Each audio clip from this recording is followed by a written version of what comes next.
Bismillahirrahmanirrahim. Ya Allah, berserah. Ya Allah, bimbinglah ya. Asyhadu an la ilaha illallah. La haula wala quwwata illa billah. Assalamualaikum warahmatullahi wabarakatuh. Alhamdulillahi rabbil alamin. Wassalatu wassalamu ala asyrafil anbiya'i wal mursalin wa ala alihi washabihi ajma'in, amma ba'du. Pertama-tama saya panjatkan puji syukur kepada hadirat Allah Subhanahu wa taala yang telah memberikan nikmat iman, Islam dan ihsan kepada kita, sehingga kita masih diberikan keistiqomahan oleh Allah untuk hadir di tempat ini untuk melakukan zikir nafas berjamaah dan diskusi tentang sadar Allah. Salawat serta salam kita curahkan kepada Habibana wa Nabiyana Muhammad sallallahu alaihi wasallam. Mudah-mudahan kita ini adalah salah satu umatnya yang mengikuti ajaran beliau sampai yaumil akhir nanti. Pada kesempatan hari ini alhamdulillah masih ditemani dengan Bu Hajah Mirna dan Bu Hajah Komala Santi dan 20 yang lain. 20 ya. Yang tak kasat mata ya, Bu ya. Yang tak kasat mata. Nah, pada kesempatan ini nanti kita akan diskusi tentang memahami makna sabar yang sesungguhnya. Terkadang kita ini masih mengatakan sabar tapi tidak sabar kan gitu ya, Bu ya. Nah, kemarin diperjalankan jiwa, raga dan ruh oleh Allah ke Lampung Tengah. Saya dipahamkan makna sabar yang sesungguhnya adalah di saat jiwa, raga dan ruh kita menerima ketentuan Allah tanpa ada lagi keluh kesah. Nah, jadi makna sabar ini, Bu, kita ini memang nggak bisa sabar. Sesungguhnya kan. Sesungguhnya nggak bisa sabar. Iya, kadang-kadang kita kan di mulut kita ngomong saya udah sabar, tapi kan sabar ini ada batasnya, itu kan berarti belum sabar. Sabar yang sesungguhnya itu sabar yang tiada batas. Nah, seperti apa sabar yang tiada batas itu? Ya di saat kita menerima. Di saat kita menerima ketentuan-ketentuan Allah tanpa ada keluh kesah di dalam hati, itulah sabar yang sesungguhnya. Dan itu tanpa batas. Selain sabar kan ada ikhlas ya, ada lillah, itu ya, karena Allah. Nah ini kalau kita sudah menerima itu otomatis semuanya tercakup, Bu. Dari sabar, lillah, ikhlas. Di saat kita menerima ketentuan apapun itu, yang enak, yang enggak enak, memang harus diterima. Contoh yang kejadian saat ini banyak bencana, banyak kecelakaan. Nah ini menurut akal pikir kita kan enggak enak ini. Nah kalau misalkan kita merasa nggak enak, disitulah kan udah nggak sabar itu, nggak bisa sabar menghadapi semua kenyataan yang Allah berikan tadi, ya kan? Masih menyalahkan ini, menyalahkan itu. Kalau kita memang sudah belajar tentang kesadaran itu tadi, kita harus menyadari Allah dan apapun yang terjadi di muka bumi ini, ya sudah ketentuan dari Allah, skenarionya Allah. Nah yang jadi masalah ini kan sekarang ini kan jadi lucu gitu. Malah meyakini itu terjadi semua hasil ramalan-ramalan orang sakti. Padahal ya dari tahun ke tahun kejadian demi kejadian seperti itu selalu ada. Karena sudah skenarionya dari Sang Maha Kuasa yang harus memang kita lewati. Nah kemarin itu ada sahabat di Lampung itu yang kena penyakit lupus, Bu. Nah Gimana tuh? kalau vonis dokter itu kan udah nggak ada obatnya.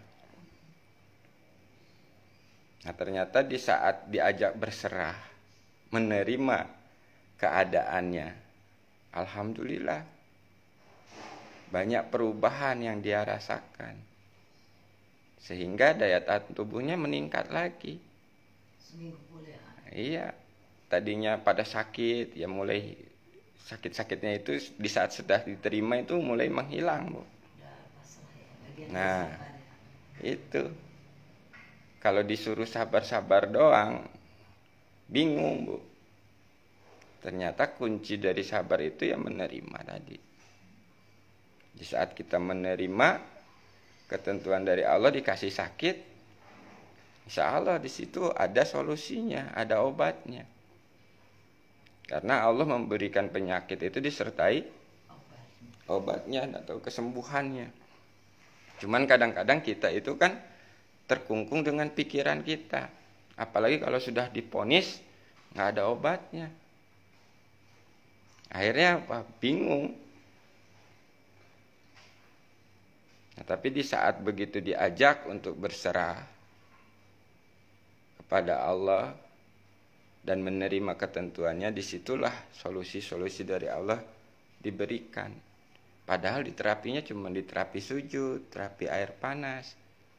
Alhamdulillah ada perubahan. Nah itu penyaksian bagi diri saya, bagi Testimoni ya. nah ya Allah seperti itu. ternyata yang menurut keilmuan tidak ada obatnya, begitu diajak berserah dan menjalankan apa yang diperintahkan semampunya kan gitu, ternyata ada solusinya, ada jalannya. Nah, jadi gitu, Bu, dalam menjalani kehidupan kita memang sering dengar ya harus sabar kan gitu. Tapi selama ini ternyata kita itu nggak bisa sabar. Pasti masih ada yang keluar gitu, Bu, di dalam hatinya itu. Sabar tapi di dalamnya itu masih ada. Ini kalau cuma di dalam, di luar. Saya udah Curhat. saya diginiin sih gini ya, sabar, Bu. Saya udah sabar. Di saat kita mengatakan udah sabar aja, ternyata kita itu belum sabar. Terus curhat kemana-mana juga tandanya nggak sabar ya. Nah iya, kalau memang sudah sabar itu ya menerima sudah. Itulah kesabaran yang sesungguhnya, itu menerima ketentuan Allah baik dan buruknya. Karena itu adalah salah satu rukun iman juga kan, qada dan qadar. Kita harus menerima itu. Kalau kita sudah menerima otomatis kok, Bu, ya kan, sabar ikhlas itu akan dicapai, lillah itu akan dicapai. Contoh tadi ada yang bilang kok nggak ada capeknya, nah itu kalau kita nggak berserah capek. Apalagi kalau jalannya lama, mikirin kapan nyampenya, capek seluruh badan itu. Tapi kalau kita sudah, hati yang nah, seperti itu ya. terima aja sudah, nanti juga nyampe kok. Akhirnya nggak capek jadinya, Bu. Karena kita berserah total jiwa, raga, ruh kita itu kepada Allah dalam menjalankan amanah tanda perintah dalam kehidupan sehari-hari kita. Nah, jadi bagi teman-teman dimanapun berada yang sama-sama belajar tentang zikir nafas sadar Allah, ternyata simpel, mudah dan gak jelimet. Terkadang yang jadi jelimet itu yang menggunakan pikiran kita ke Allah itu harus begini, harus begitu, harus melalui ini, harus melalui itu. Contoh misalkan kita ada masalah dalam keuangan, kita udah diproses nih, harusnya mintanya kemana, Bu? Ke Allah kan. Tapi kenapa masih nyari-nyari ke selain Allah? Ke amalan lagi, terus ke meditasi magnet uang, Ya memang nggak salah, itu ilmu Allah. Allah ngasih nggak kalau kita punya ilmu? Dikasih. Cuman kalau di saat kita sadari, bisa belajar lurus ke Allah, itu udah belok. Itu udah menduakan. Berarti nganggap bahwa Allah itu nggak mampu kalau tanpa ilmu itu. Allah itu tidak akan memberi kalau tanpa ilmu. Kalau kita tidak menguasai ilmu itu. Gitu. Pakai jimat. Nah, Jimatnya ditawarkan. Nah itu yang sering terjadi dan sering kita hadapi dalam kehidupan nyata. Ya kan? Kalau pengertiannya mah ya kalau diuji sabar kan gitu. Katakan innalillahi wa inna ilaihi raji'un. Tapi dalam aplikasinya itu. Nah sebenarnya kan ternyata mudah Bu. Memang di saat kita udah menerima ya kita akan kembalikan dalam kesadaran itu. Ujian ini dari Allah, kita kembalikan ke Allah. Jangan nyari-nyari solusi sendiri. Udah tahu nggak bisa maksain. Akhirnya apa? Nyari-nyari yang dianggap mampu, dianggap bisa. Padahal udah jelas-jelas kamu berserah. Kalau udah berserah itu nanti ditunjukkan sebenarnya. Bukan berarti udah berserah itu nggak ngapa-ngapain. Pasti ada perintah. Ya kan ada kalimat, ini udah kondisi kayak ini malah diem aja gitu kan banyak. Nah ya itu yang namanya kemarin itu udah kita bahas. Dia berserah kepada keadaan. Bukan berserah diri kepada Allah. Ya, kan harus ikhtiar juga ya. Nah iya, jadi berserah diri kepada Allah itu otomatis pasti ada ikhtiarnya kok Bu. Ya contoh gini, kemarin saya ajarkan berserah diri kepada Allah, jiwa, raga, dan ruhnya berserah diri kepada Allah. Karena yang memberi penyakit Allah, yang bisa menyembuhkan Allah. Nah setelah berserah itu kan ada yang dilakukan. Terapi sujud, terapi rendam air panas. Nah itu kan dijalankan perintahnya itu. Dan itu pun termasuk ikhtiar. Ikhtiar tapi yang istilahnya menyadari perintah dari Allah. Dalam keadaan berserah kepada Allah menjalankan ikhtiarnya itu. Bukan mampunya kita, bukan bisanya kita. Dan kita tidak meyakini ikhtiarnya. Yang menyembuhkan. Tapi yang menyembuhkan Allah. Nah itu memang sangat tipis sekali Bu. Banyak yang terjebak saat ini kondisi-kondisi yang sedang banyak cobaan, ya kan, saudara-saudara kita yang tertimpa banjir lah, longsor lah, tsunami lah, kecelakaan lah. Nah di situ kita harus menyadari bahwa itu udah semuanya itu skenario Allah yang memang harus dilewati. Ya kita hanya bisa mendoakan. Kita hanya bisa memberikan motivasi, semangat untuk keluarga-keluarganya yang memang ditinggalkan kan gitu, yang terkena musibah. Di sini Bu, kita terkadang memang terbawa suasana. Ya kan? Apalagi sekarang kan medsos kan begitu. Itu hidupnya dari medsos ya. Iya. Jadi sesuatu yang belum pasti juga sudah muncul duluan gitu kan ya. Iya. Opininya bisa salah. Ya sebetulnya memang kalau secara keilmuan dari zaman dulu memang sama Bu. Orang tua dulu kita itu, nenek-nenek kita itu udah tahu. Nanti tahun sekian ada begini, ada begini, ada begini, itu tahu. Ramalan Jayabaya. Tapi ya memang itulah sirkulasi alam Bu. Memang bisa dilihat dari tanda-tandanya. Nah itu makanya yang belajar kesadaran dia akan menyaksikan tanda-tanda itu. Itu cuman terkadang malah diperbesar dan untuk menakut-nakuti. Bukannya kan untuk uang di medsos. Bukannya untuk menyadari gitu kan. Ada tendensinya selalu ya. Gitu. Menyadari bahwa ternyata ya hidup ini udah ada yang ngatur. Ngapain gitu ya, urusan Allah kita ikut atur kan. Bukan urusan kita ya. Nah Kita kan harus menjalani saja. Diperintahkannya menjalani saja. Gak usah ngatur-ngatur kan gitu. Jadi begitu Ibu. Jadi apapun keadaannya kita harus terima. Terima Bu. Ya kan? Ya, jangan terima Bu. Apapun itu Bu. Gimana sih Bu dokter nih? Terima Misalnya tapi kita kayak nggak punya keinginan ya. ya Kesannya gitu iya. ya. Kalau untuk orang yang masih berpikir, Ya. masih berpikir dengan otak, kalau orang yang hanya menerima begitu kan kesannya kayak orang tidak punya kemauan gitu. Sepertinya cuma diem. Padahal kan kita menunggu amanah dulu kan. Ya. Kita menjalani sesuatu harus ada amanahnya kan sekarang. Nah, cuman kalau orang yang belum sampai di situ kan mikirnya ini orang kayak cuma diem aja. Gitu kan kesannya ya. Nah, jadi makanya di sini biar nggak salah paham. Setelah kita serahkan jiwa, raga, dan ruh kita kepada Allah, itu di saat dikembalikan itu akan berfungsi sesuai fungsinya, Bu.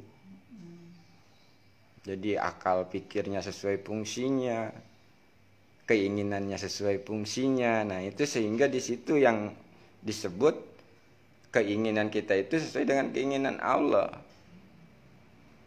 Nah, yang jadi masalah itu kan nggak memahami maksudnya berserah itu seperti apa.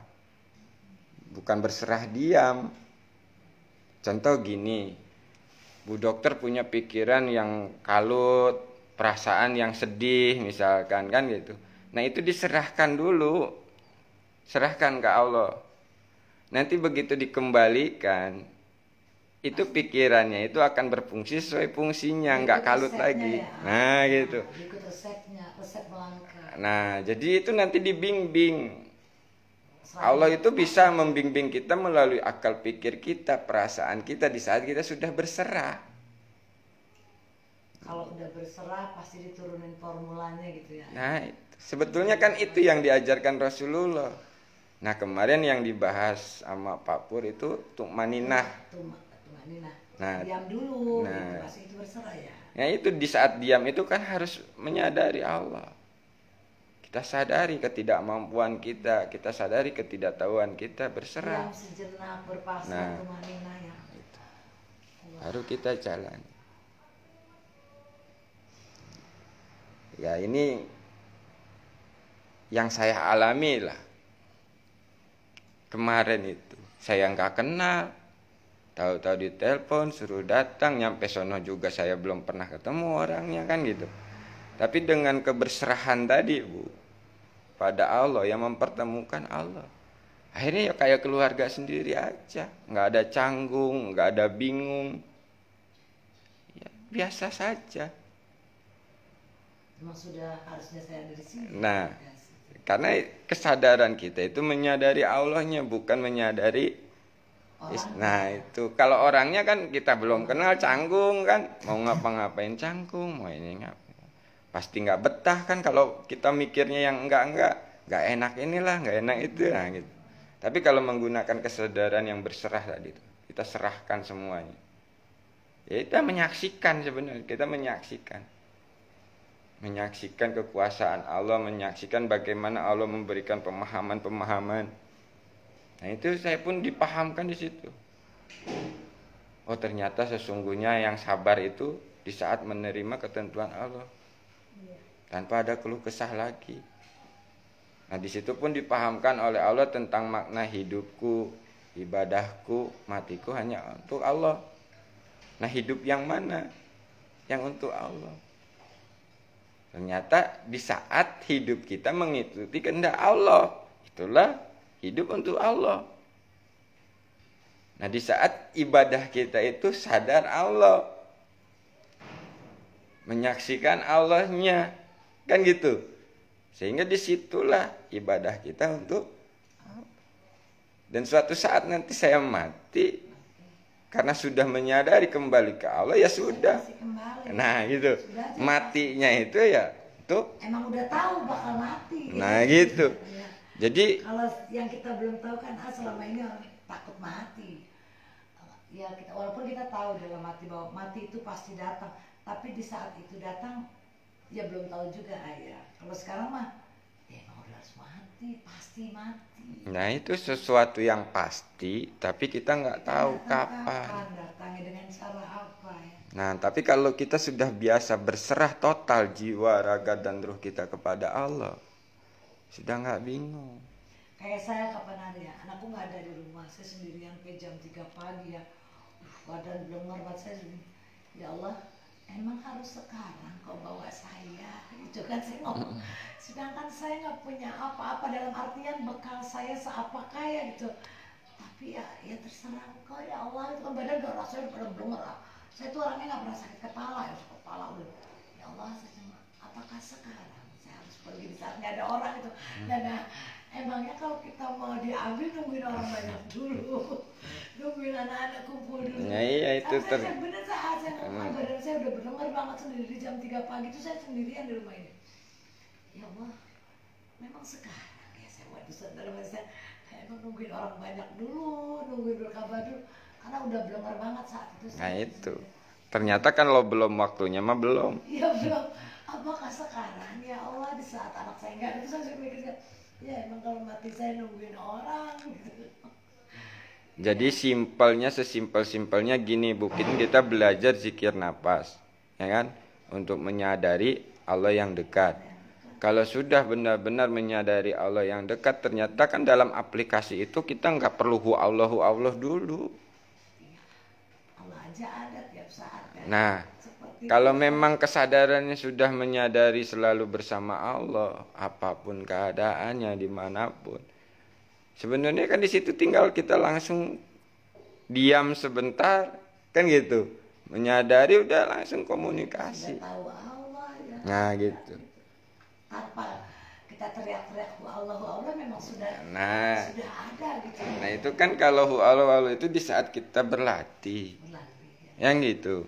Kalau dalam aplikasi itu kan otomatis dalam batin sebenarnya. Langsung aja kesadarannya itu langsung menyadari Allah kan gitu. Nyambung dulu des. Udah nyambung, udah menyadari, tinggal ngomong kan di situ. Mohon petunjuk, mohon bimbingan kan gitu.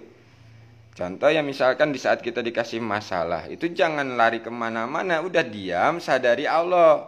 Yang ngasih masalah Allah, yang bisa menyelesaikan masalah ini Allah. Minta petunjuknya, bimbingannya. Otomatis di situ dibimbing kok. Jadi bukan kita itu berserah itu terus nggak ngapa-ngapain. Memohon. Karena, nah iya karena kita itu udah tahu nggak berdaya gitu loh. Ya ketika kembali kepada pengajian yang kemarin, kata si Dahlia itu, ketika dia mau mohon tapi belum dapat nggak kasih juga, dia kan kadang-kadang jadi berubah ya kakaknya. Iya. Nah itu makanya gini Bu, dia. di saat kita menyadari kan dengan masalah nih, kita mau memohon nih, tapi kita serahkan dulu nih semua. Jiwa, raga, ruh kita serahkan kepada Allah. Ya termasuk akal, pikiran, perasaan itu kita serahkan kan. Nah kalau dalam waktu misalkan 5 detik atau 5 menit kita berserah gitu kan, semuanya kita serahkan. Begitu masuk lagi, ini akan berfungsi sesuai fungsinya. Allah membimbing kita nanti entah itu melalui akal pikiran kita, perasaan kita gitu loh. Bukan langsung Allahnya yang ngomong, nah, gitu. Jadi si alat-alat tadi itu nanti akan berfungsi gitu loh. Sebenarnya itu yang harus dipahami. Jadi, ada membaca tanpa itu ya. Pada saat seperti itu yang kemarin itu saya, jadi ada minyak kayu putih sebanyak-banyak, saya guyurin. Nah, saya guyurin itu sebenarnya. Oh jadi, loh saya udah rasa belenggar banget, ada minyak kayu putih, aku bilang sebotol yang kecil tuh, terus. Nah, kalau disadari, yang nyuruh itu siapa? Yang ngebimbing itu siapa? Karena kitanya nggak menyadari, akhirnya merasa diri kita. Dan akhirnya apa? Menyadari yang menyembuhkan itu kayu putihnya. Nah itu yang jadi masalah dalam kesadaran kita itu. Sampai udahnya panas Ya, ya iya sekarang gini, ibu sembuh misalkan, kan pasti dalam mindset pikiran dan perasaannya itu, untung ada minyak kayu putih kan gitu. Tapi kalau pakai kesadaran jiwa kepada Allah yang pasrah semua itu di saat bergerak, ini diyakini, ini menjalankan perintah Allah ini. Ambil kayu putih, dibalurkannya kayu putih ke dalam. Nah, begitu sembuh itu dia akan menyadari, oh alhamdulillah. Nah, kan gitu. Kalau pakai kesadaran kan gitu, Bu. Alhamdulillah. Engkau sembuhkan aku ya Allah. Walaupun memang melalui kayu putih. Sebotol saya guyurin di badan. Ya Allah, alhamdulillah. Nah, ini banyak. Ada masih ya. Iya, banyak. Itu ada minyak kayu putih. Nah, itu banyak yang terjebak di situ. Betul, betul, betul. Gitu, terjebak. Kita belajar kesadaran, menyadari Allah yang dekat, tapi di saat ada masalah, di saat ada benturan dalam kehidupan, yang kita cari bukan Allah. Alat. Alat. DN dulu, nah, gitu kan. Pakai ini dulu. Padahal kalau sudah memang menyadari, itu kan langsung aja. Dek, tumaninah, diam dulu, sadari, langsung memohon. Dikasih formulanya itu. Nah, Ambil minyak kayu putih gitu ya. Ya kan kayak Pak Pur, Mbah Bejo, itu kan dia pengalaman-pengalaman yang solusi-solusi yang memang Allah berikan di saat dia berserah kan. Bertanya kepada Allah, ini gimana nih jamaah kok belajar DN malah jadi banyak masalah ya Allah. Akhirnya Allah kasih 3T gitu. Allah kasih ATP. Nah, itu kan lakunya beliau kepada di saat kepada memohon kepada Allah, dikasih, dibimbing, ditunjukin. Nah, sebenarnya itu pun kita bisa lakukan gitu, Bu. Ya, beliau dikasih kelebihan untuk mengeluarkan formula itu ya. Nah, tapi pada prakteknya setelah itu sih tanpa itu udah. Nah, sebetulnya gitu. Bisa menyadari ya. Kan harus menyadari bukan formulanya, menyadari Allahnya. Itu untuk mempermudah kita mempelajari. Tadi dalam aplikasi kadang-kadang beda dengan teori, Bu. Contoh misalkan, datang masalah dikasih teori itu. Begitu menggunakan teori itu ternyata malah tambah parah. Karena apa? Kita meyakininya teorinya. Resepnya. Nah, padahal di saat kita melakukan teori itu dengan berserah diri kepada Allah ketemu sebenarnya. Dan kadang-kadang nggak pakai teori itu pun ketemu. Nah, gitu karena kita sudah berserah tadi dan menyadari Allah yang dekat. Ya kalau sekarang gini Bu Hajah berdua menyadari Allah itu dekat. Terus masih mencari-cari solusi dengan metode-metode itu kan kira-kira itu malah amburadul ya. Nah, menduakan apa tidak tuh? Iya, menduakan. Jadi harus ini dulu. Nah, harus begini dulu. berarti kan keyakinan kepada Allahnya itu karena formulanya itu ya.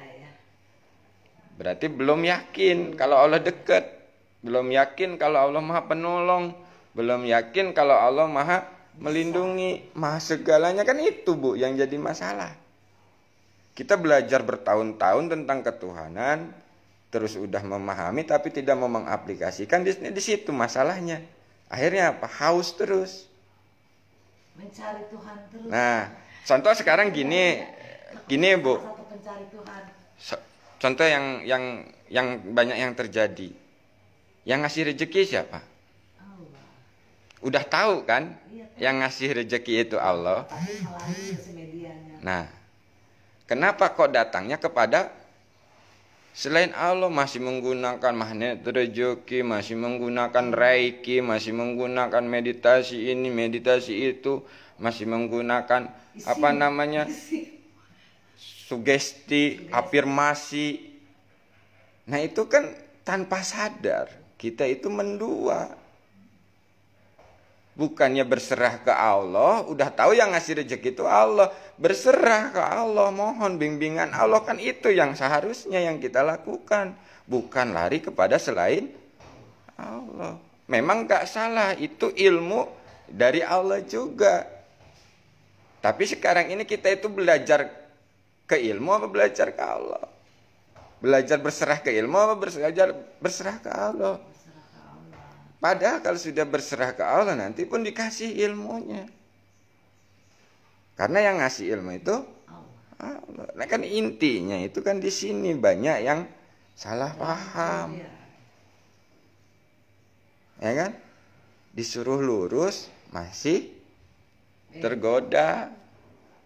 Balik lagi ke energi, balik lagi ke meditasi yang akhirnya tarot, baca tarot lagi. Loh Allahnya kemana ini? Ya kan Allah juga bisa melalui. Betul bisa. Cuman itulah yang disebut tercampur, nggak murni. Ngizinin semua Allah ngasih. Yang pakai apa aja bisa silahkan. Cuman yang saya tanyakan sekarang kita mau belajarnya apa? Kan mau belajar lurus kan? Nah, kalau mau belajar lurus kepada Allah, Jangan tengok menyaksikan Allah yang dekat dan nyata dalam kehidupan, kan berarti kita harus muntangnya, pegangannya kemana? Ke Allah, jangan ke selain. Nanti kalau Allah ngasih solusinya kepada yang lain melalui keilmuan lah, melalui apa itu, nah itu nggak masalah sebenarnya. bisa saja ya. Bisa saja, gitu loh.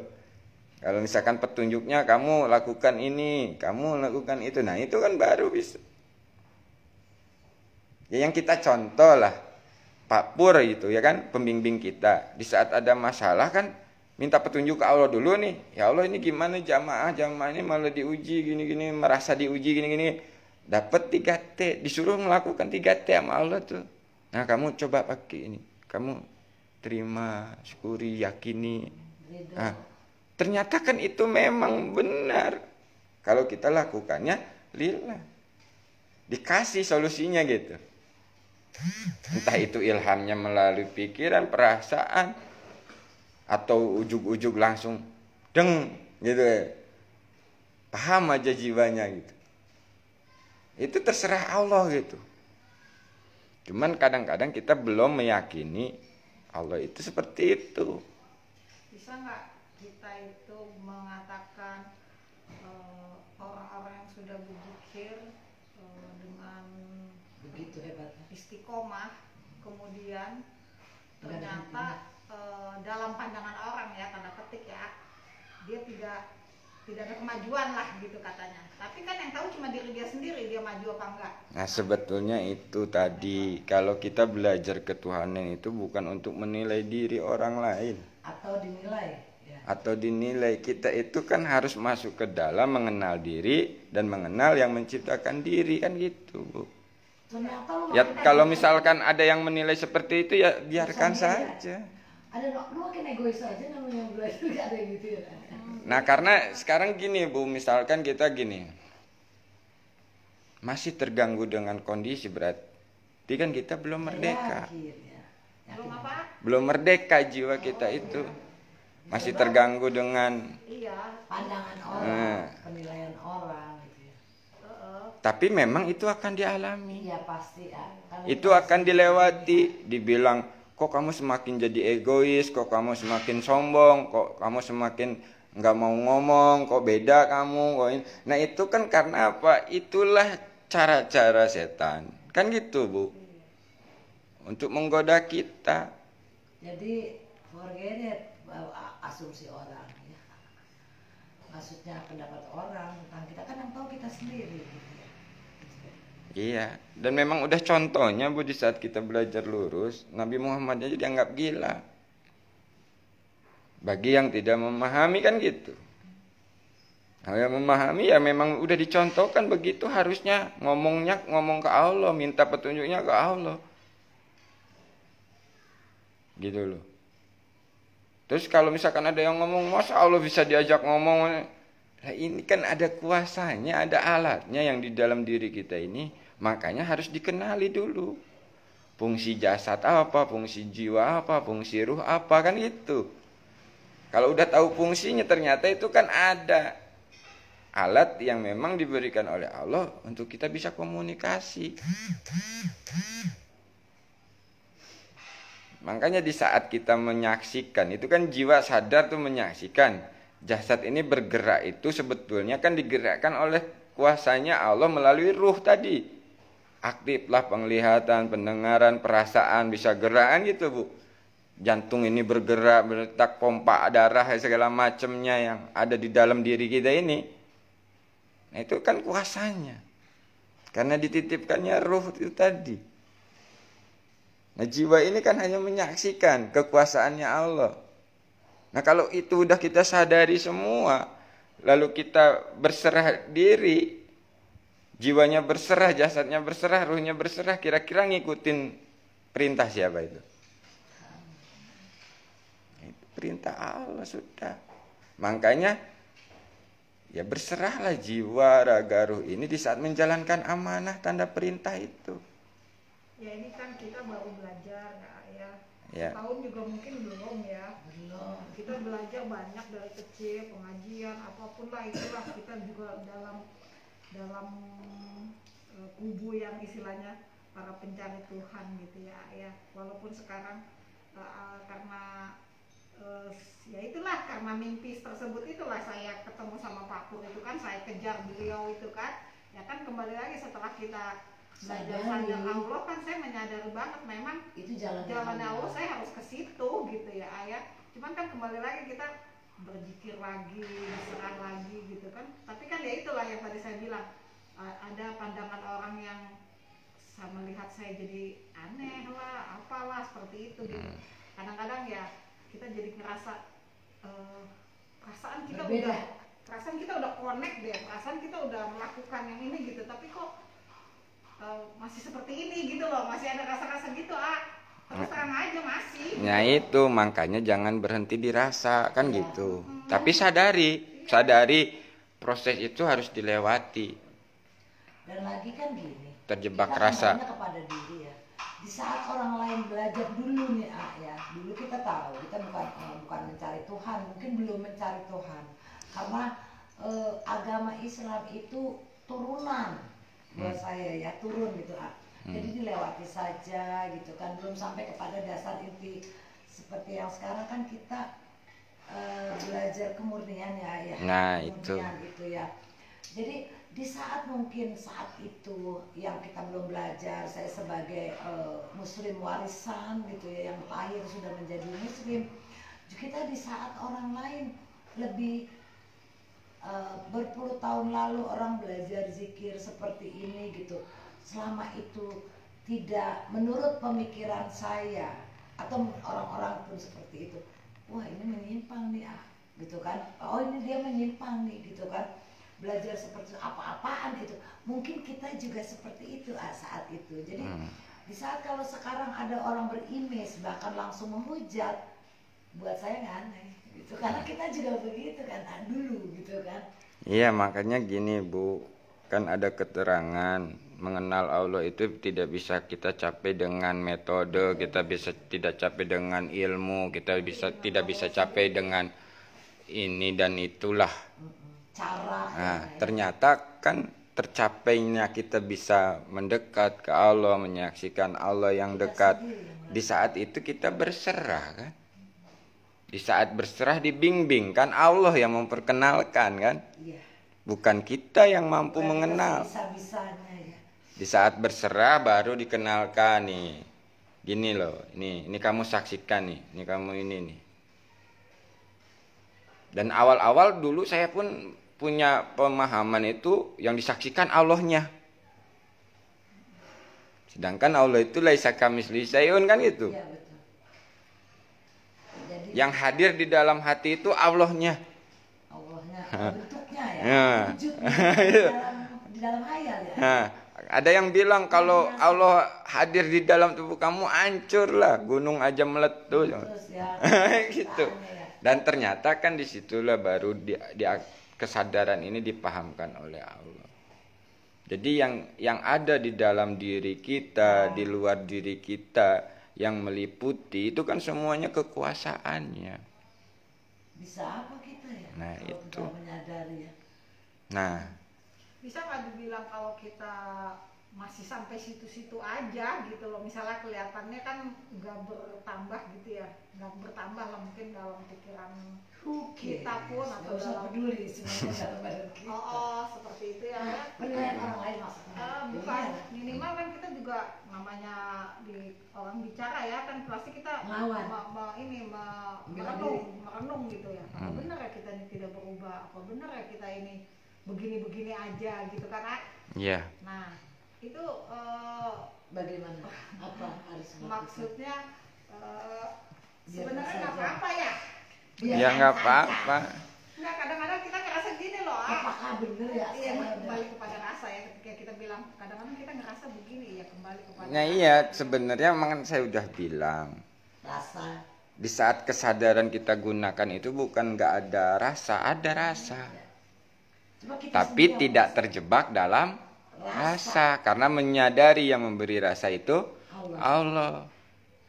Tapi kalau kita nggak pakai kesadaran langsung menggunakan rasa, akhirnya terjebak dalam rasa-rasa itu.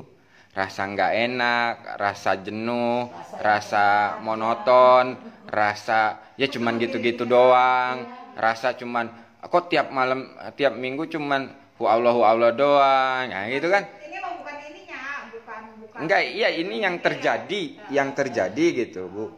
Kan apaan pengajian, ngajinya cuman gitu-gitu doang. Ada rasa ketemu juga cuman gitu-gitu doang. Enggak, kalau di saya bukan itunya, Nah, hasil daripada saya berzikir itu gitu. Penilaian orang. Penilaian orang. Iya. Kata-kata orang itu kan menginikan ke kita, Mempengaruhi. mempengaruhi kita untuk berpikir apa iya Aduh, gitu kan. Nah. Misalnya gini, ya ini sebenarnya Allah pernah ngomong, katanya udah sadar Allah, kok cuma begitu-begitu aja, kehidupannya tidak meningkat atau apa, nah gitu loh, seperti itu lah. Nah, ya memang. pertanyaannya, apakah ya kembali kan semua atas kuasa Allah ya, jadi terserah Allah aja mau bikin dia cuma begitu-begitu aja, apa terus ada orang yang memang Allah bikin menjadi kaya raya. atau kaya raya, Terserah atau apa, Allah itu kan kali. semua terserah Allah ya ayah. Nah itu makanya kan saya bilang, kita harus tahu tujuannya dulu. Tujuan kita mengenal Allah itu untuk apa sih? Untuk berubah, untuk bahagia, untuk kaya, untuk punya suami, Kalau tujuan, untuk apa itu? tujuan yang tetap mengenal Allahnya, alhamdulillah kita sendiri yang lebih tahu kan. Ya. Cuman tadi saya bilang tadi, ketika orang lain Berpandangan orang lain. kita ngaji kok nggak ada perubahan misalnya gitu. Iya. Ya. Iya itu kan saya bilang, jadi gini Bu, memang kalau kita terpengaruh dengan penilaian, ya kita akan itu itu kan, pusing. Itu jawabannya. jadi akan terganggu gitu. Nah berarti kan kesadaran kita belum menyadari di sebalik orang itu, kita masih berhenti di orangnya, gitu. Harusnya jadikan memicu ya, kita ibadah kita tambah kenceng gitu harusnya. Ya sebenarnya memang kadang-kadang menjadi sebuah tanda, menjadi sebuah peringatan yang memang Allah berikan melalui orang lain gitu. Akhlak kita mungkin ya belajar pikir Allah tambah ngacak aja nih gitu. Ya memang kadang-kadang dalam proses itu Prosesnya dibiarin ngacak, dibiarin aur-auran gitu. kok katanya sadar Allah ngaji, tapi abang-abang kan dua-dua sampai mana tahu ya, dia kan nggak tahu kayak gitu. Nah itulah prosesnya itu sebenarnya kenapa dibiarkan seperti itu, agar Allah itu memberikan pemahaman kepada kita dengan apa yang kita alami Bu. Jadi nggak ada jaminan sadar Allah itu jadi orang suci, Suci ya. nggak ada jaminannya. Apalagi jadi orang kaya. Itu aja. Kalau pengen memang yang masuk akal, yang logika, pengen kaya ya belajar sama orang kaya. Gimana caranya kaya? Teori yang sebenarnya. Nah, gimana caranya dia nyari duit yang benar, caranya usaha yang benar kan gitu. Kalau belajar sadar Allah ya cari kemurnian. Nah, kemurnian bagaimana menyikapi kehidupan apapun yang Allah berikan, kita bisa berserah di situ. Kita bisa bersyukur di situ. Tapi kan bisa saja kalau memang Allah membuat kita menjadi kaya, kita nih gayanya saya kayak yang udah iya, Allah kasih jalan kita untuk belajar bagaimana menjadi kaya, kan mungkin saja itu. Ya itu Bu. Nah makanya kalau masih ada sedikit aja tujuannya belajar yang lain, itu pasti di situ akan menjadi ganjalan dan akan merasa kecewa di saat tidak sesuai. Maka dia akan mencari lagi cara-cara lain. Padahal di sini itu disuruh menerima, mensyukuri dan meyakini apapun keadaannya itu pemberian Allah gitu loh. Kok di saat saya berdoa mulu kok dikasih-kasih. Nah, Seperti itu. gitu. Kan saya sih meyakini seperti ini. Allah itu akan memberikan yang kita butuhkan. Nah, Bukan yang kita mau. sebetulnya kan memang begitu, Bu. Terus kan di sini ada lagi di saat kita mendekat ke Allah, ingin sadar Allah, ingin kenal Allah itu untuk memuaskan hawa nafsu kita. Jadi saya kenal Allah biar semua keinginan saya dikabul. Dicabut, ya istilahnya tercapai, terkabul. Nah itu tujuannya kan mengenal Allahnya untuk memuaskan hawa nafsu dirinya. Kan gitu. Nah di sini ini kita memang harus sadari lagi kita itu masih tercampur nafsu enggak, atau sudah murni lillah belum ke Allah itu. Kalau sudah murni lillah itu apapun keadaannya tenang jiwanya, kan gitu, menerima jiwanya, nggak ada keluh kesah lagi, bersyukur jiwanya dan meyakini jiwanya itu akan selalu ditolong Allah. Kan gitu Bu. Nah sekarang gini aja, yang hal kecil aja, Ibu sudah menyadari belum dari mulai bangun tidur sampai saat ini itu ada pertolongan Allah di situ, ada kasih sayang Allah di situ. Kok bisa bangun, kan bisa aja kalau nggak bisa bangun pagi tadi subuh. Nah iya, meleknya mata ini kan adanya pertolongan Allah kan gitu. Napasnya ini keluar masuk itu ada pertolongannya Allah, kasih sayangnya Allah, udah komplit sebetulnya kalau kita mau menyadari. Karena kita tidak mau menyadari hal yang kecil, disitulah akhirnya rasa kecewa itu tumbuh. Percuma kenal Allah kalau masih susah, padahal sebenarnya ada yang lebih susah. Betul. Dari orang menilai kita ya. Nah itu. Cuma kenal Allah kalau kaya. Nah, kalau cuman pengen tujuan kaya kan saya bilang gak usah belajar sadar Allah, gak usah kenal Allah, pengen kaya mah. Belajar kepada orang-orang yang memang sukses. Kan gitu, gimana cara nyari duit banyak, cara nyari duit benar kan gitu. Bagaimana caranya beli tuyul? Nah, itu ada lagi. Jadi kalau ke Allah itu memang harus murni, Bu. Tapi saya meyakini dengan kemurnian kalau kita berserah diri kepada Allah, semua itu sudah dijamin oleh Allah. Dan bukan berarti tidak dipakai akal pikirannya, bukan berarti tidak dipakai ilmunya, bukan berarti tidak dipakai kemampuannya. Itu akan sesuai fungsi-fungsinya lah. Nggak mungkin enggak gitu loh orang, karena udah disediakan, udah disiapkan kok. Ya itu yang menjadi suatu pemikiran. Nah iya, makanya kan dengan tingkatan orang yang udah lebih tinggi menurut dia kali ya ayah, dia ngerasa bahwa kalau dekat Allah kamu sudah belajar sedemikian hingga sampai seperti itu, harusnya kamu ada kemajuan dong gitu. Nah itu menjadi introspeksi buat saya. Iya, gitu makanya sebenarnya di situ pun jadi introspeksi saya kadang-kadang Bu. Yaitu saya nanya, saya tujuannya ke Allah ngapain? Kalau cuma mau kaya, nggak usah cuekin aja yang telepon dari Lampung kenal kagak. Gitu kan. Nah iya, sekarang gini aja, kita kembali lagi. Tujuannya itu harus pasti. Kalau sudah pasti tujuan, pasti kita paham. Kalau bukan selain tujuan gitu loh, mau diiming-imingi apa juga kita paham, karena ini bukan tujuan. Walaupun dikasih lihat pemandangan indah, dikasih lihat apapun itu yang wah membahagiakan, tapi kalau kita sadar akan tujuan kita, ya kita tidak akan mau ke situ, karena itu bukan tujuan kita. Alhamdulillah saya udah tua ditemuin kayak Kadang-kadang gitu, suka- pelajaran kayak gini. Kadang-kadang suka tabrakan gitu, gini, tabrakan tuh gini. Kita ketika kita menyadari kita sadar Allah seperti itu ya, kita berserah gitu ya. Nah Allah sudah nunjukinnya seperti ini, kondisi kita seperti ini, dan kita merasa tenang, nyaman gitu kan ya. Ya kembali lagi kita kan bukan hanya kita sendiri ya, di lingkungan kita ada juga bilang gini, kamu udah lama sendiri, misalnya gitu kan, itu nggak bagus secara syariat. Nah kamu nggak ada yang diusahain, padahal usaha saya adalah menenangkan diri saya, tetap meminta seperti itu. Nggak boleh lama-lama sendiri, nggak baik, itu di dalam syariatnya juga Dosa gitu dosa. ya. Itu. Nah, kebahagiaanmu tidak akan sempurna. Lengkap. Nah, Ini tidak akan kalau lengkap. kebahagiaan. Surganya jauh. Nah, itu itu. yang baik.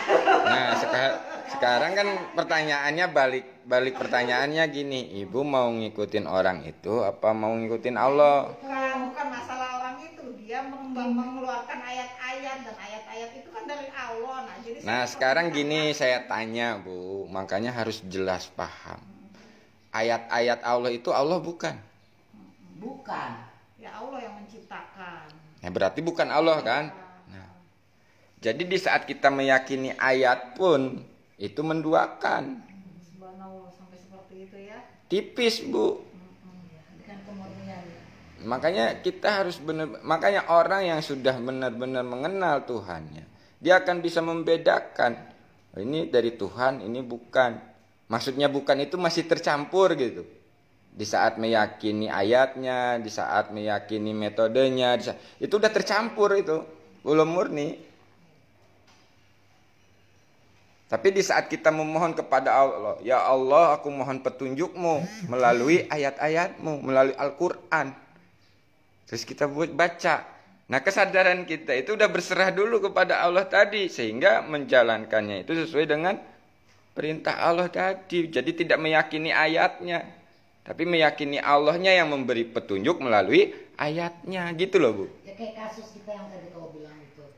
Aku kan, lah emang kan gak boleh, nanti jangankan di dunia, di surganya juga susah. Masa Allah, emang saya mesti nyari kemana? Emang Allah belum kasih? Ya usaha dong, ikhtiar dah. Masa cuma gitu. Nah kita disuruh nyari jodoh. Jadi gini, memang kalau di saat ibu melakukannya dengan kesadaran ke Allah itu kan memang harus kan gini, maksudnya ke Allah dulu. Minta aja ya Allah. Kan ke Allah. Ya Allah gini udah dicurhatin ke Allah ya kan. Di saat memang ibu nggak ngerti petunjuknya itu kan udah berserah ke Allah, ya gunakan akal pikiran ini sesuai kehendak Allah tadi. Ya kita gunakan, kita PDKT, kita ngasih respon apa, tapi dengan kesadarannya tetap ke Allah gitu loh. Enggak hanya kepada ini hasil usaha saya, ini hasil pikiran saya gitu. Tapi menggunakan pikirannya, menjalankan usahanya itu dengan kesadarannya tetap menyadari Allah. Baru, baru sampai situ. Belum sampai di batas, maksudnya belum sampai. Kita sih karena gini ya, enggak ikhtiar ya. Ya sebetulnya ya kalau mau lebih dalam lagi ya sebetulnya kita itu memang nggak ada ikhtiarnya kok. Ikhtiar ya, apalagi urusannya. Gitu loh. Cuman ini kan agar mudah dipahami aja kan gitu. Dengan bahasanya ya ikhtiarnya karena Allah, padahal ya udah nggak ada ikhtiarnya orang. Ada ikhtiarnya tepin aja. Orang lain tuh jadi pada Fir'aun. Gak baik ya sendirian sekian lama. Astagfirullah. Udahnya juga susah, mah ada yang ngomong gitu. Ya kadang-kadang kita sering dibenturkan Gitu, dengan syariat ya, karena Nah. syariat itu kan memang mengurusi badan kita ya ayah. Jadi orang hanya bisa Dia melihat berbicara, jasad beropini kita, gitu. bagaimana tindakan kita tidak sesuai sama ayat-ayat syariat. Nah gitu loh Kak. Nah itu yang suka tabrakan sama saya tuh begitu. Sebetulnya bukan tidak sesuai Bu, karena dibacanya cuma sepotong. Nah, bukan lanjut. Dilanjutin gitu kan ada perintahnya, ada petunjuknya yang selanjutnya gitu. Kalau namanya sepotong gak enak, gitu. Percaya deh. Nah, kebanyakan kan gitu menggunakan ayat untuk memonis, menghakimi. Sesungguhnya kan itu ayat itu kan ada lanjutannya. Sebenarnya Allah ngasih petunjuk apa di ayat selanjutnya, kan gitu. Jangan kita merasa dihakimi dengan satu ayat. Tapi kalau kita belum belajar ini benar beban itu Bang. Ya memang, makanya inilah fungsinya kita belajar kesadaran, berserah diri kepada Allah. Dan ternyata berserah ini itu kan ternyata setelah saya sadari, setelah saya diproses, oh bukan hanya jiwa yang berserah, tapi jasad, jiwa, ruh ini harus berserah kepada Allah. Sehingga apa? Ya sesuai dengan kehendak Allah. Ya itu kata beliau tadi, kadang-kadang kita dibenturkan sama ibu, nggak boleh sendirian kelamaan, bahaya, ntar ada setan. Dunianya aja nanti ribet, apalagi akhirat. Lu yang tahu akhirat aja ya, di surganya susah. Nah iya gitu, nah, jadi kita masih ya kalau kita ngelayanin orang yang nggak kayak gitu ya pasti yang kita jadi bingung. Saya bilang, tuh gimana nyari tempat sampah? Orang yang seperti itu ya hanya saya bisa hindari aja, karena kalau enggak nanti jadi Nyengir aja, nyengir. capek gitu, ini Capek, energinya kita capek. mikirnya capek. Nah itu makanya kan kalau menggunakan kesadaran pasti kan diterima, Senyum aja udah. nggak ditolak, tapi menyadari kan di sebalik orang ini kan gitu. Ada Allah. Ya sudah, nggak protes kan, nggak ada keluh kesah, ya senyum, ya terima kasih. Terima kasih. Nah, Kali ya. gitu. Belum nyampe awalnya gue Ya doakan saja kan gitu kan, kita kan gitu, doain aja. Emang nggak ada ikhtiar gini gitu. Ya doain aja deh, karena kita sudah udah tahu. Sudah selesai. Sebenarnya gini loh, Allah ngasih masalah disertai solusi, cuman kita terfokus pada masalah, mencari solusi. Solusinya. Sesungguhnya di saat kita menyadari masalah itu dari Allah dan yang memberi solusi itu Allah, kan akan kebuka gitu Bu, petunjuk-petunjuk itu. Nah kita yakin suatu hari Allah kasih. Nah itu yang makanya perlu tumak ninah tuh itu gitu. Diam. Di saat begitu ada masalah tuh diam, sadari. Tapi menyadarinya Allahnya itu tadi, yang ngasih Allah, yang bisa menyelesaikan Allah. Nah dalam kesadaran itu, dalam berserah itu kan kita minta petunjuk, bimbingan Allah. Nah nanti itu akan digerakkan kok oleh Allah, akal pikiran kita, perasaan kita gitu loh, tubuh kita. Ini udah pasti nanti diperintahkan. Ada perihnya sering seperti itu, ada perihnya, tapi ya doain aja. Ya iyalah. Ada perih, agak bohong. Iya, kalau masih pakai perasaan perih Bu. Iya maksudnya Baper. ada pedihnya, bohong kalau nggak itu semua. Iya. Tapi ya emang ini emang ngapain juga, terakhir ada kesannya juga. Ngapain ngurusin hidup saya gitu? Hidup saya punya Allah kok gitu kan. Iya. Nah disitulah sebenarnya di saat kita masih ada keluh kesah itu kan tadi udah kita bahas. Berarti kita belum bisa menerima apapun keadaannya. Nah kalau sudah bisa menerima, insya Allah di situ Ibu akan mendapatkan yang namanya sabar, ikhlas, lillah, ya kan? Di situ nanti akan ketemu. Nah jadi ternyata sangat begitu dalam kita belajar menerima ketentuan-ketentuan Allah apapun itu, yang baik, yang buruk, yang menghina, yang enggak, ya kan gitu Bu, yang suka dan yang enggak suka. Nah itu kita kan belum bisa menerima itu gitu loh. Kita itu masih baru bisa menerima itu yang sukanya, yang baiknya, yang enaknya gitu kan. Nah itu ya memang itulah perlu kita proses untuk dipahami agar kita bisa menerima yang tidak enak itu seperti apa. Ternyata kuncinya ya memang berserah diri total kepada Allah, karena dan menyadari bahwa itu datang dari Allah. Nah kalau sudah menyadari semuanya itu dari Allah, otomatis kan kita menjalaninya tanpa ada beban. Walaupun terasa pedih tapi tidak terganggu dengan rasa pedihnya. Walaupun terasa susah tidak terganggu dengan rasa susahnya gitu loh. Menjalani aja sudah, diterima saja sudah. Dan otomatis di situ kita akan menyaksikan, oh dengan terjadinya ini Allah mengajarkan saya ini. Dengan terjadinya ini Allah mengajarkan saya tentang ini, kan gitu Bu. Nah itu nanti ketemu sendiri dengan di saat kita menggunakan kesadaran kita gitu ya. Jadi kita simpulkan pembahasan tadi. Jadi sabar yang sesungguhnya itu adalah di saat kita menerima semua ketentuan Allah apapun itu tanpa ada keluh kesah di dalam hati kita. Nah, itulah sabar yang sesungguhnya. Udah enggak tanpa kata-kata lagi, tanpa suara lagi, sudah nerimo. Berarti kalau orang udah sabar yang menerima semua berarti hatinya sudah lapang ya. Nah, di situ Bu. Belum. Ya kan? Sudah lapang, hatinya seluas samudra. Nah, kemerdekaan jiwanya sudah benar-benar merdeka. Ketika meninggal juga langsung dipanggil sama malaikat, wahai jiwa yang tenang, kembalilah kepadaku. Iya. Ya mau kali dulu karena sudah tenang. Tapi karena itu doa kita. Ayo kita sama-sama latih untuk berserah jiwa, raga, dan roh kita kepada Allah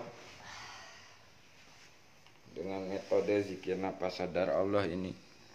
Sebelum kita melakukan zikir nafas sadar Allah ini, kita lakukan dulu penyerahan dulu kepada Allah agar tidak ada beban di saat kita melakukan. Duduk yang nyaman, rilekskan semua tubuhnya. Ibu-ibu tinggal hanya mengikuti apa yang saya ucapkan, ikuti dalam hati. Bismillahirrahmanirrahim. Ya Allah,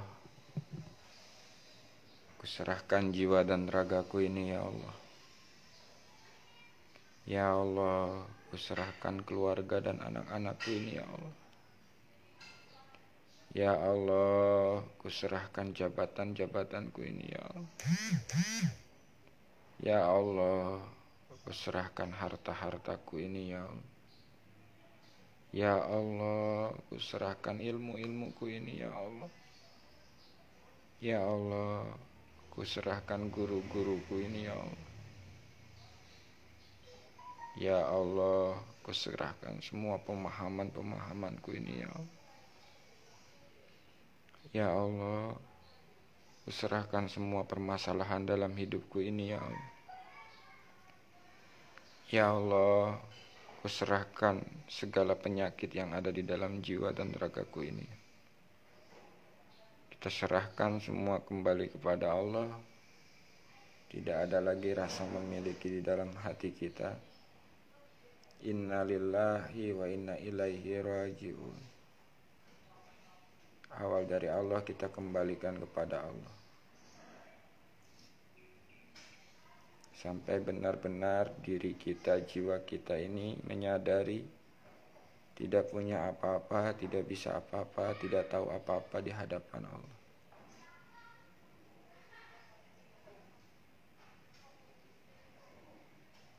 Setelah hati kita kosong dari rasa memiliki, kita hadirkan Allah dalam hati kita dengan menyebut asma-Nya, menyebut namanya dengan penuh rasa butuh, menyebut namanya dengan penuh rasa rindu, dan menyebut namanya dengan penuh kelembutan. Ya Allah, ya Allah,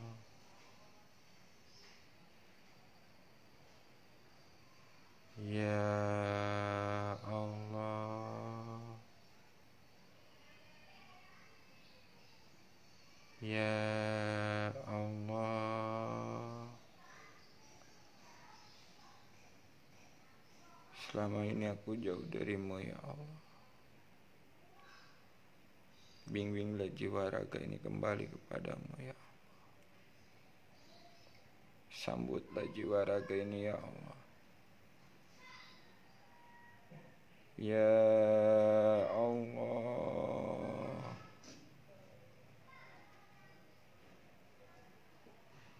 ya Allah,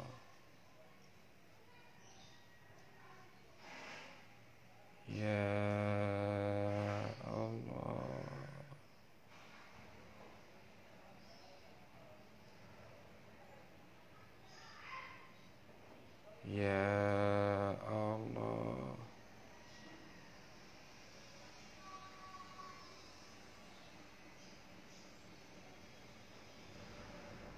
tandanya kita sudah menyambung kepada Allah. Di saat kita menyebut asmanya, bergetarlah hati kita. Ya Allah, ya Allah,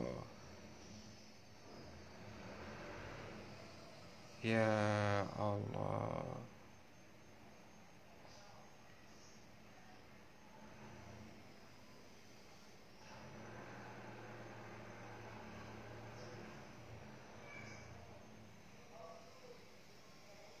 Kita sama-sama minta ampun di hadapan Allah. Astagfirullahaladzim. Astagfirullahaladzim. Astagfirullahaladzim. Asyhadu an la ilaha illallah. Asyhadu anna Muhammadar Rasulullah. Allahumma sholli ala Sayyidina Muhammad wa ala ali Sayyidina Muhammad. Ya Allah, bimbinglah jiwa raga kami untuk selalu berzikir, bersyukur, dan beribadah yang baik dan benar kepada-Mu ya Allah. La haula wala quwata illa billah. Pasrahkan jiwa raga kita, hatikan jasad kita, dan sadari napas ini keluar masuk melalui hidung.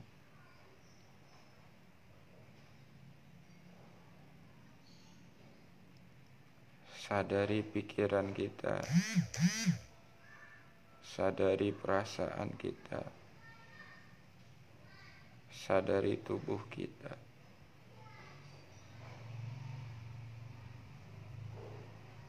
Dan setelah kita menyadari napas, pikiran, perasaan, dan tubuh, kita sadari jiwa kita. Jiwalah yang menyaksikan pikiran berpikir. Jiwalah yang menyaksikan perasaan ini merasa. Jiwalah yang menyaksikan jasad ini sedang duduk.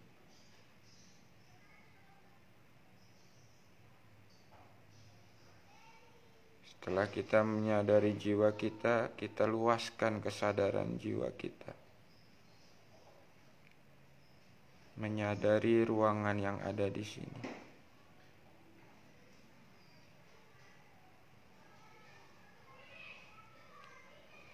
Kita luaskan lagi kesadaran kita menyadari di luar ruangan ini.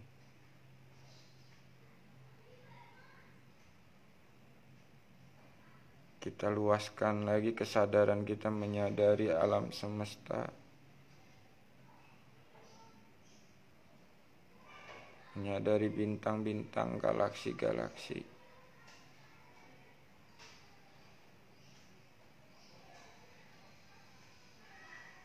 Sampai menyadari alam semesta yang tiada batas.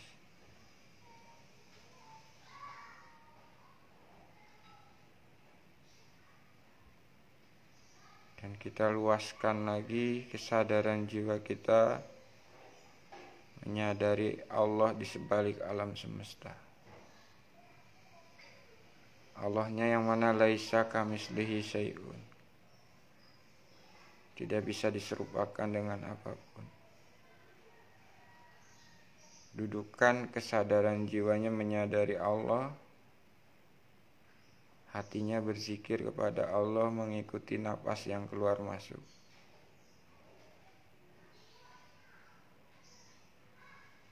Napas masuk, hu. Napas keluar, Allah. Hu, Allah. Jiwanya tetap menyadari Allah. Hatinya berzikir kepada Allah.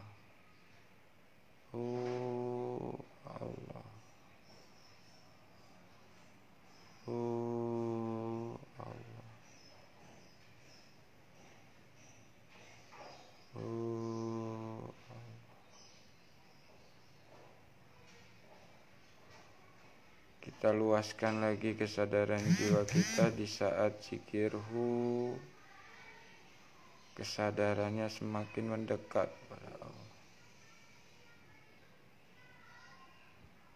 Di saat zikir Allah, kesadarannya semakin berserah kepada Allah.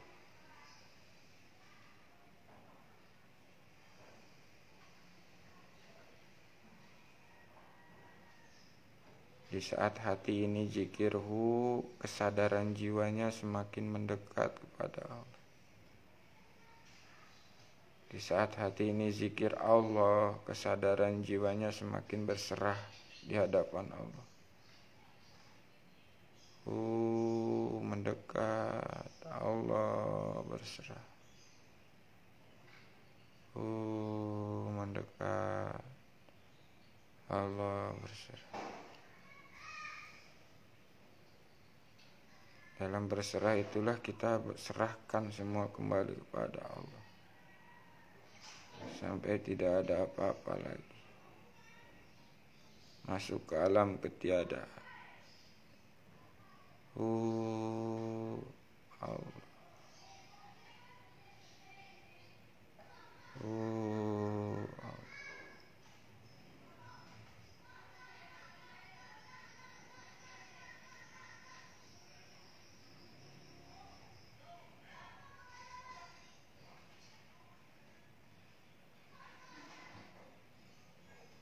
Kita luaskan kesadaran jiwanya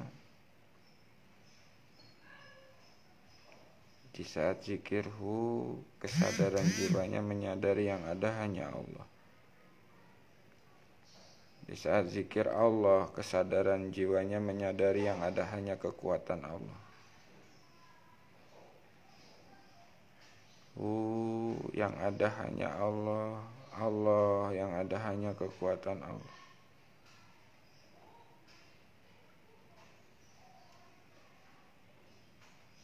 Hatinya berzikirhu, kesadarannya menyadari yang ada hanya Allah. Hatinya zikir Allah, kesadarannya menyadari yang ada hanya kekuatan Allah. Yang ada hanya Allah. Allah yang ada hanya kekuatan Allah.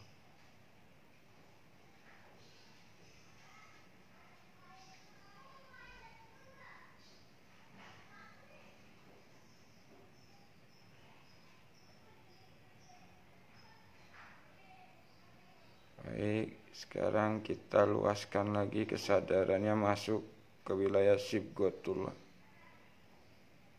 dalam celupan Allah.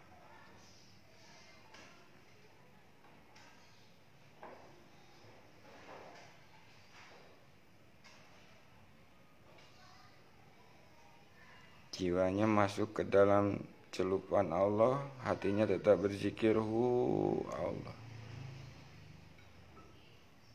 Allah.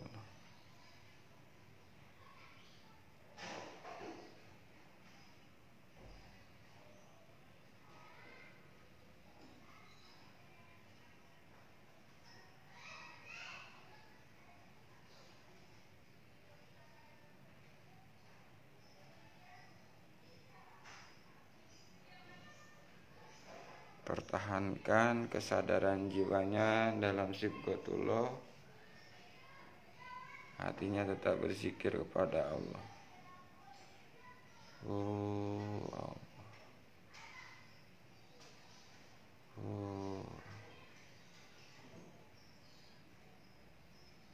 Dan kesadaran Sibghatullah ini bisa kita gunakan untuk menjalankan 3T dan ATP dalam kehidupan.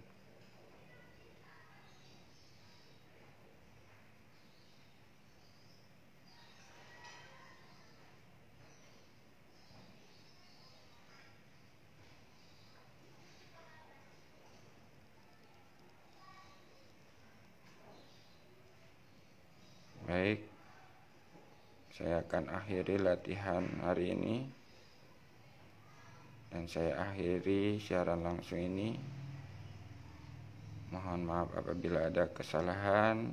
Wassalamualaikum warahmatullahi wabarakatuh.